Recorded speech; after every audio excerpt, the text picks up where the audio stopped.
speak very fast, by the way, so if you can't keep up with me, I'm sorry, because I've only got 30 minutes to do lots of stuff. This is one of my favourite subjects. It's to do with trying to work out what images are provided to us from the public, and it's a very important part of UFO research. Not so much from our point of view, because we're sole, but in regards to the public, they're looking for harder data, so we need to look at that area. However, this is very important research, and most researchers follow this up in some detail. If I'm going too fast for you again, please tell me to shut up and slow down. I'll get straight into it. There's two parts to this equation. In fact, I was going to give you some data about three important cases to the analysis of it, but I think it's more important for you to get a grasp of what is available today. In the last 10 years, there's been two revolutions, and one of them is the computer and the computer chip. In regards to the computer, why I call them revolutions, they used to belong to the academics, and in my day, you had to go to university to get onto one, and in my day, you had to use a punch card, IBM punch card. Today, all that's gone. In fact, you probably have at home a more powerful computer than I had in my day. So this also means that the tool is available to you to do research.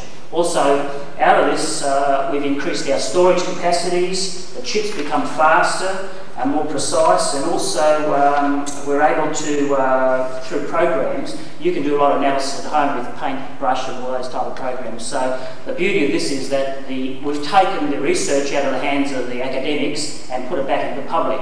Therefore, you can do more research than others, and we could have done 10 or 20 years ago. The other interesting thing about the computer is that with the advances in computers, internet and email has transformed research.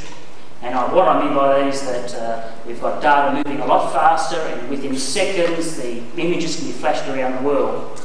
That doesn't got anything to do with computer analysis, but that's very important because of the computer process. Now, the other major revolution that's occurred is the video camera. And I think if you took a show of hands, you'd probably find that most people have a video camera or have access to a video camera. This has changed the research process overnight.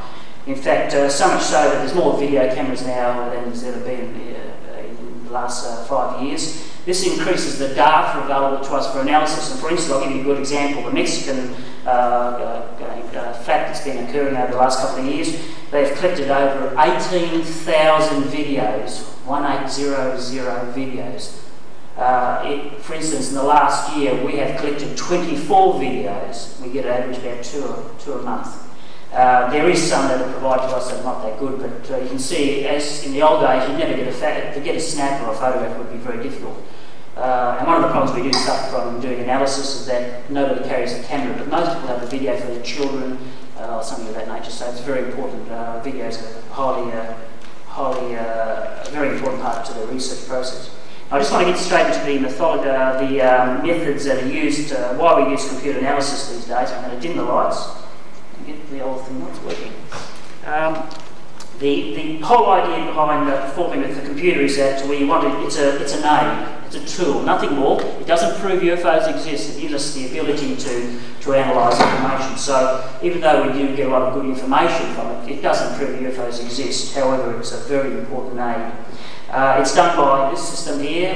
You scan from an image into a CCD, which is the head here, and then it's placed into a computer.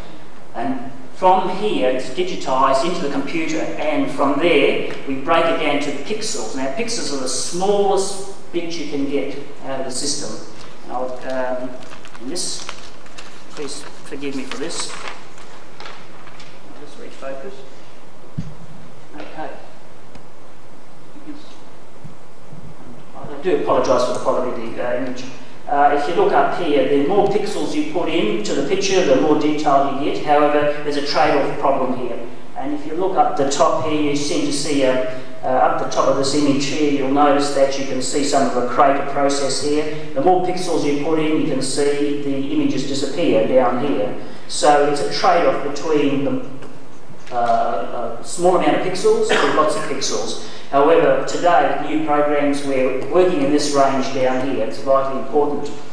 The other thing is too that once that information is gained, we can now store it. And now with the new CDs available, CD-ROM available, we can store a high-resolution system. In the old days, when you put an image up, it would you required quite a bit of memory to actually retain it. Most of the systems are required today about 32 megabytes or 32 million bytes of information to capture the image, and about 60 megabytes of hard disk, that's what's in the computer, to actually run the system. So you've got a reasonably high quality computer. However, with the new chips available now, I think most of us will in the next 10 years have that facility available to us. In my day, the early procedure to scan in a basic negative, a 35mm negative, it required 18 megabytes of information, 18 million bytes of information. For instance, if I took the picture of my fingernail there, that would require about 10,000 bytes of information to scan that in. However, with Kodak, with one of their latest systems programs, that fingernail can be reduced down to 50 bytes of information. In other words, they're able to remove a lot of data out of it and then reconstruct it later on. So that's a great advantage for research because we're able to store more information on our computers. Now, the whole system works on a wonderful bit of technology, and it's called the charge-coupled device. And it's in everybody's cameras nowadays. In fact, the reporters or the press are now start transferring from emulsion, which is your standard film, across to these devices. And here's an example of a CCD. It's in fact a computer chips full of diodes. I won't go into detail, you can check that up. There's one in here. They're very small. They can be the size of your small fingernail here. They can even be smaller now. In fact, they're used in reconnaissance and spying on people nowadays, so they become so small that they're convenient to do lots of things. Before I go on, the disadvantage of CCDs is in regards to their what we call resolution. Resolution is the clarity of it, and I'll just put up, this is a very good, in my paper when you get it, if that occurs, is if you look at this, sorry, oh goodness gracious, can you all see that? Is that clear enough to you? I don't think it is. Well, I'll just read it out to you anyway.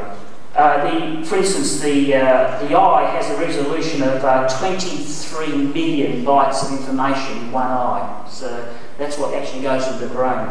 For instance, a standard 35mm film captures 1 million bytes of information. A CCD that we use captures just on 500,000 bytes of information. Now, the Kodak in your video camera, something like that, captures around about the 54,000 bytes of information. Now, if you want to put that in proportion, if you look at your basic television set, each little dot in there, not so much a colour but working on, is about only 400 bytes of information. So you imagine from the brain down to a television set, there's quite a variety there. You still can't beat the human eye, and that's one of the interesting things about doing research, is that eyewitnesses are more valuable than a film in the reality of things. This thing up here, this computer up here with this facilities, we can't beat it. So cameras have a long way to go before they get up to the quality that we want to do. In regards to, I want to go to the type of picture formats that are available. In 1975, there was 23 different commercial formats, and the format is a technical form of way you store the data. And it's important to know how you store the data, because you're going to manipulate the data. We're going to fiddle around with mathematical problems. They come in typical American systems. They're called GIFs and PCXs and so on and so forth. But the one we're interested, one you probably already know about, called TIFF, which is run on a lot of programs. And if you've got a lot of Ventura or a lot of, say, Windows use BMP, things like that, for transferring images down the internet and all that. There's a lot more other systems available, but the one that I'm interested in is called PCD.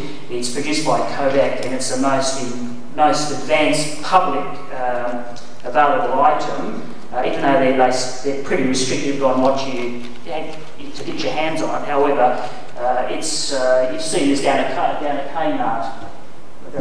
You've seen that down at Kmart. You take a family photograph down. The quality of those photographs at Kmart are just wonderful. I don't know if you've had it done before. You can't tell the difference. It's so good now. They use PCD format. Now, the secret to computer analysis is manipulation, the human factor. So there is a few problems we face when we do the manipulation. And in the latest magazines, in fact, I was speaking to a reporter out there, a lot of magazines, like Times, have been caught out with like Fergie gets matched up with somebody, or you know, they change the dimensions of the female. You know, there's a lot of this manipulation goes on with computers nowadays, and it's a no-no. It's a very dangerous process. It needs to be looked at in the future. So be careful. The cameras with the new computers, they lie just as much now too. So we're on the outlook for that problems due to manipulation. However, we manipulate the data using algorithms, which are very complex programs, and that's a course on its own. Just remember the case. Also, we've got available to us a very good range of about 250 shades of grey, and some programs have up to 1,000 shades of colour. And I'll show you, photographers will recognise this, and again, I don't know if this comes up well. What's today's? You can see the way they can set it up there. You can get depth and things like that by using different forms of colours. The colours are just magnificent. And if you've got any, if you're all computer literate or literate, one of the two, your stuff at home now would have quite a bit of information available. You'll be able to do lots of colour scanning. So it's a wonderful instrument to use. There's many sequences of the way we read the information with the computer. You can read it directly from a CCD like this is into the computer, the CPU of the computer. You can use a video camera into the CPU, the computer's processing unit. You can take a negative, and in fact there's Bill Spaulding, who's a champion, the American champion, and my mentor in this, who's well known around the world in UFO circles. I have a photograph of this, but I took an OHP of it. That's Bill Spaulding in the United States at Ground Source of Watch with one of the early systems. I'm sorry about the quality. You notice over this side here, he's using an old form of CCD, which is a tube. He used to put the negative on top here, shine the light up through here. It would be captured by the CCD and then put into his big, large computer. Well, this system that he had 10 years ago, I can do on a very small PC. So things have changed dramatically over time. So that's in 10 years. In fact, Bill did my original analysis of my original photograph that I had taken many years ago. I just want to go on the other, finish this bit off, is that also what we call expansion of a negative, and we've all done it. You know, when you take a projector at home or a slide, you lay it on, you put it in the kitchen, and you put your slide in the projector, and your slide moves out, and the further away you get, the bigger the image. Well, that's one technique we can use to capture information. So what you do, you pull the projector back and you use the CCD to capture an image. You just go and select the area you want, and you load that information in. The other way is to use a microscope, which is common in technology units like this, or universities. They just put the slide in and they focus it and woof, they put the information in. They're used for special reasons, to look for emulsion problems or manipulation things. Am I going too fast for you? At this moment, there's over 120 programs available to do analysis. Some are commercial, most of them are not. They're in universities and military bases. And as time progresses, we're getting more and more programs available to us, because what's happening as military unit establishments find their equipment redundant, they're dumping it on the commercial market.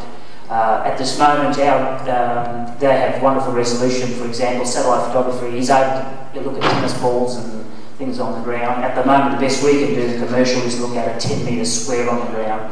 That's a commercial product. That's from what we call spot satellite. But in military circles, they can virtually look in your window and read everything.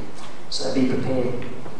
I want to get back to resolution. Resolution is very important. The reason why is that it's got a lot to do with the pixel rating. And I just want to, again, sorry about the quality, I should have bought the originals along with me. The top one is just a basic type of scan, like a computer scan. You can see the quality's gone down. You can see the large pixels there. I hope you can not very good. I don't apologise for that. The next one, some of the new codec stuff improves that. The cameras are available now. In fact, you probably in the future never put a film in the camera, you'll put a computer disc in. That's the quality available now. And the one at the bottom, which is not very good quality, is the basic emulsion film. So you can see what's what we call resolution. You go from good to bad. It's a trade-off system.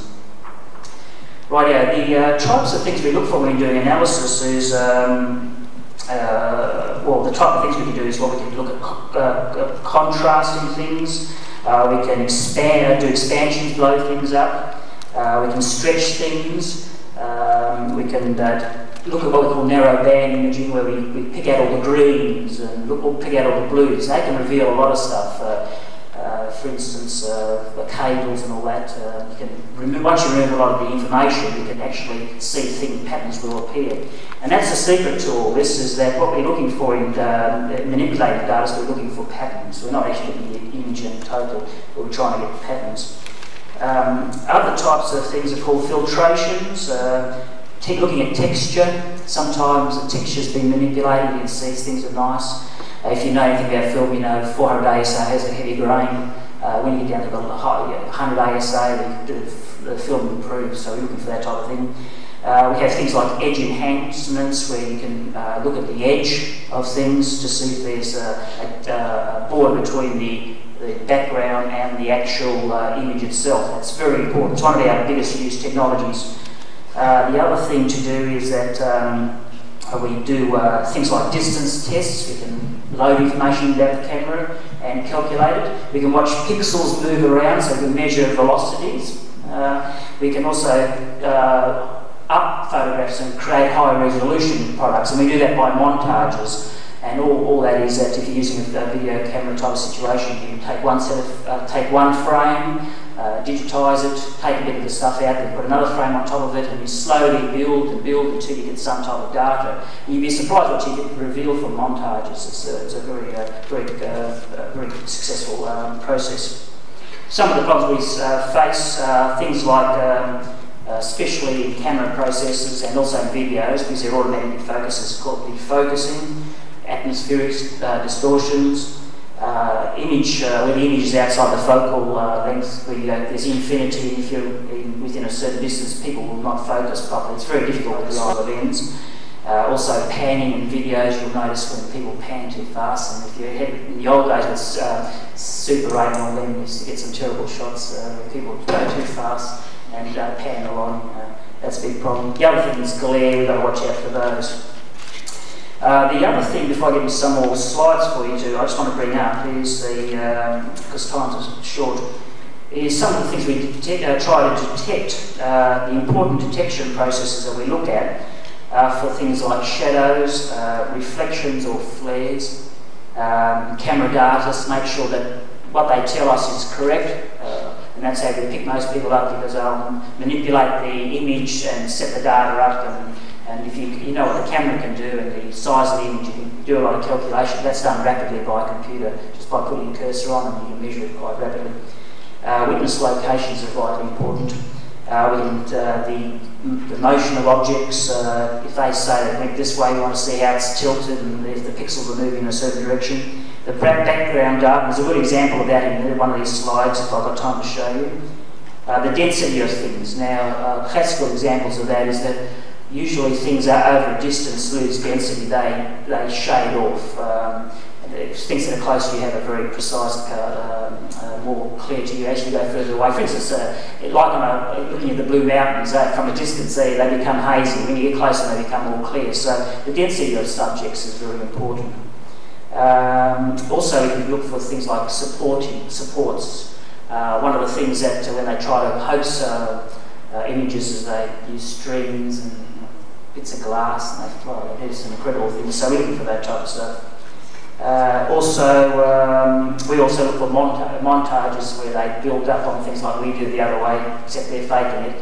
We're doing it another way. But they'll montage something where they snap some night photography in the dark of an image and go out in double exposure and create a montage. There's 1,000 techniques. And the other thing we look for is natural phenomena like clouds, smoke, haze, all those type of things. Birds, the classic ones. most of our still photography must have analysed 1,000 seagulls. They flash through your field of view all the time, so that's one of the big problems. Before I go to the images, I want to just come up to some other items. Limitations. There's lots of limitations in computer analysis of images, and one of the biggest ones is night photography. It's near impossible to analyse because the contrast between the light source and the background is just too, the cameras can't adjust to them, and we have a lot of problem with that. The other one is videos have a lot of problem with videos because the data provided that's captured on the tape is very poor compared to a film. So it's improving now with the different types of systems available, but that is a big problem. The lack of the original. A lot of hoaxes will give us a copy of a copy of a copy. So that's a real no-no. If you get that, we run like hell. We don't do that. We need that today because of computer manipulation. We would like what we call the first generation product, and the negative is the best one. We can then confirm it's not an emulsion problem and nobody's faking it. Let me see. Another thing I want to stress here too, the analysis does not prove UFOs exist. Remember that. On many occasions I've been criticised because of the way I'm enthusiastic about this, but I'm not out to prove they exist. What I'm doing is a tool. It's very important to remember it is a tool. It's a very good aid, but that's all it is. It's one of the many tools available to us. So that's very important to remember. Now I'll just, you're going to have to stop me. 5 more minutes, can I show some slides? Okay. One of the good things about computers when we're manipulating data is that we can do lots of little tricks, the magic of it. And this is actually this is a satellite enhancement which I've grabbed off, and I'll just put that in there. And hang on, I've got A around the wrong B. Hang on. There we go. Again, hints at the top. It's not clear. The original would be better. You notice at the top of the image here, that's the land formation seen from a distance. It looks pretty basic and boring. However, with the technology available now, you can look for, you can analyse, you can digitise like this, and you get formations. You can look for soil types. You can look for, faults in the soil. You can do so much thing by running these programs. So you can see how powerful it is. That's the standard photograph, which you can't do anything with. And now today, this is what we can do. Consequently, photography is in nearly every field, from any field of science, from medicine to geology to astronomy. In fact, this is an example of astronomy, digitised astronomy. And I'll put that one in now.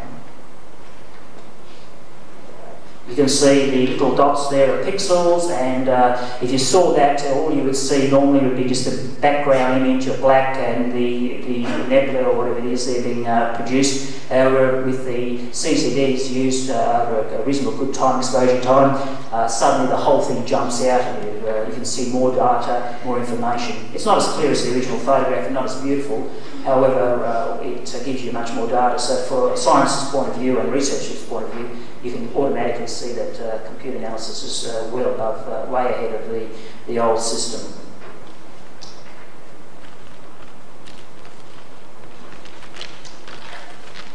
I just want to generalise what happens with the when we play around with the computer programs, the algorithms. So we can create lots of different patterns on the computer. And this is just an example taken off by filtering high density filtering and low density filtering. You see how it's the same image here. I'm shouting. It's the same image here, that you can create different patterns and look for different formations. You can see how just the same image taken, the borders change. And you look for little tricks can occur suddenly.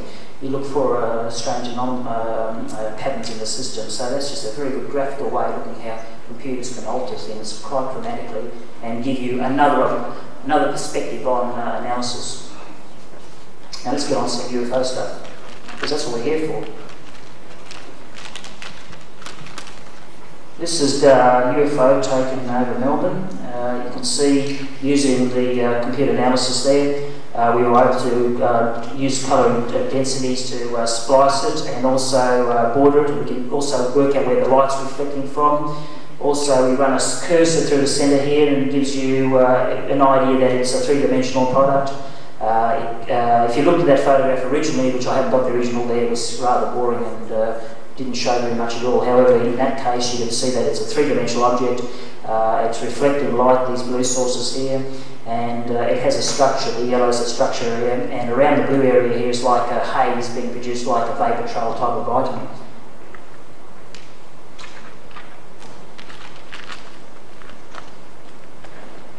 Oops.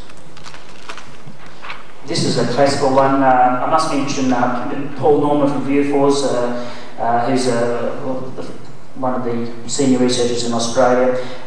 This is the manifold photograph that occurred after Frederick Valenti twin missing out Bass Strait, and this is the analysis done by Bill Spalding, and you can see there the photograph was pretty boring. It was just a black image on the actual photograph, and you can see when Bill finished with his computer analysis and digitising, you can see here he was able to measure it was moving this way, and you can see a trail here, and in fact we believe it's inverted. If you turn it upside down here and you can put a piece of paper across there, you can see the dimension of upside down.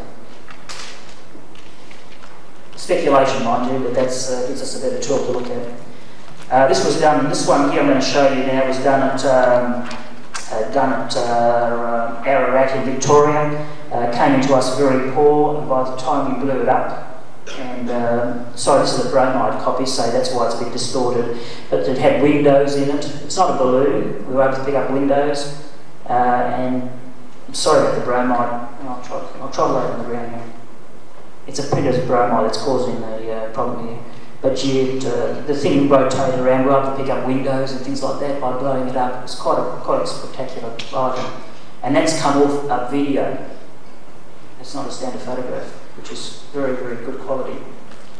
From doing that, we can do things like this, and you won't see this well because of the CCD, but you can create three-dimensional graphs. And if anybody deals with computers, if you deal with data, you discover data is a pain in the neck because it's all lots of figures and it drives you insane. But when you manipulate the data into graphs, it sticks out. In fact, most newspapers do that today. In fact, most of the newspapers to do with graphs. And you can see images and pick up things you wouldn't believe. And I'll show you something tomorrow, the stuff we do with the magnetic resonance analysis, where you can using the computer can create some incredible graphs. Can I just flip through? I just want to show you one more thing before I go on. This is just one thing that came into us from South Australia. It's a bromide. There's the UFO at the top. Notice the background of that shot when he's supposed to have flown over him. Okay. This is how people get caught. And then he said seconds later on he took the next shot. And I'll bring the next shot up. Notice the clouds in the background. I'll just throw to see how fakers get caught. The clouds have changed. It's supposed to be in the same location, but the clouds have suddenly all gone strange. And this one's a shot here. Here is a picture of the sun. The sun occupies a surface area of 30 minutes of arc. So that's only 30 minutes of arc on the object, so the object was only a very small object. And then, so powerful is the computer, I'll end right here, is that we were able to blow it up to that size, and we found lots of things like strings hanging from it. But you can see what we do from an image nowadays. Each one of those little dots, you can see there's a pixel. So you can see what we were able to do. It's quite amazing. And again, I'll stop there. I do apologise to you because these are usually 45-minute lectures, a bit longer, and I'm rushing a bit on this, so I hope I haven't wrecked you. I'm going too fast for you. That's the end of that one, so we'll switch that off. Thank you once again, John. Do we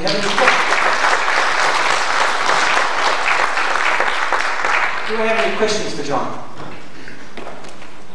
Yeah. A friend at the photographer a few years ago was with us and we saw a UFO, and he had an infrared camera. Yes. And he took photos of this object. The next day, or a couple of days later, he the films were all wealthy and they didn't turn out. Right. Would that be right? Yes, so in fact. Nobody questioned them, we just assumed. Yes, in fact, a fatal error, and I can demonstrate that to you right now.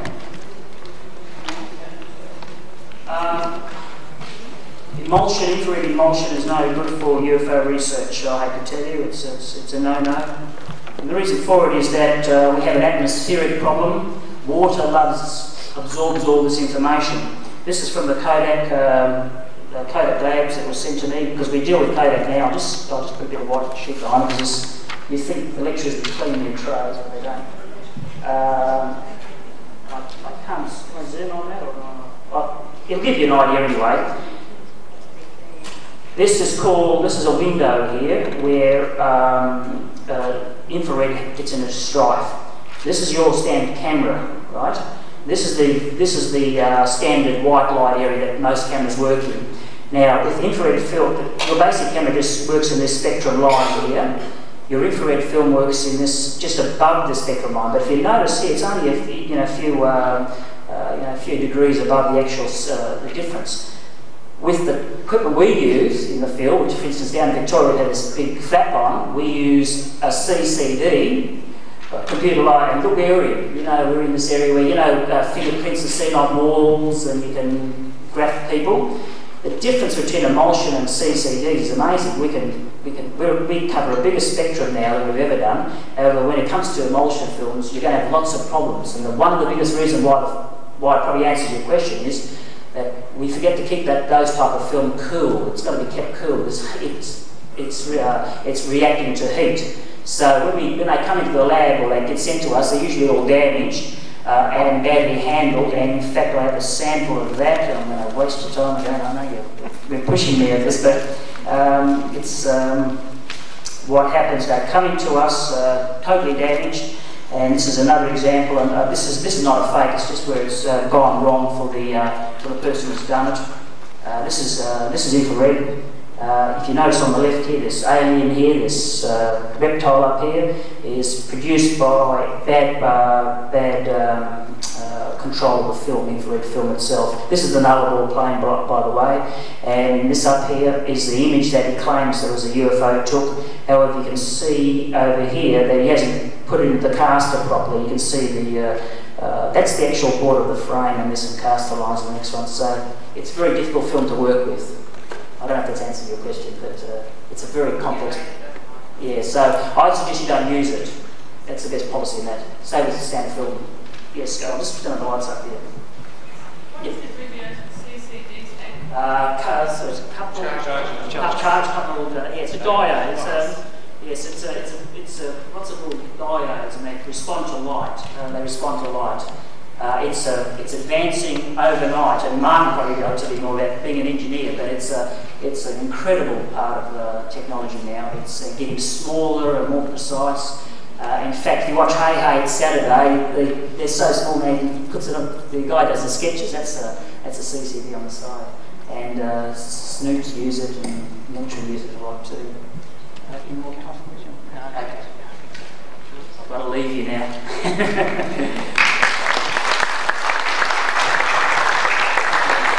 you once again, John.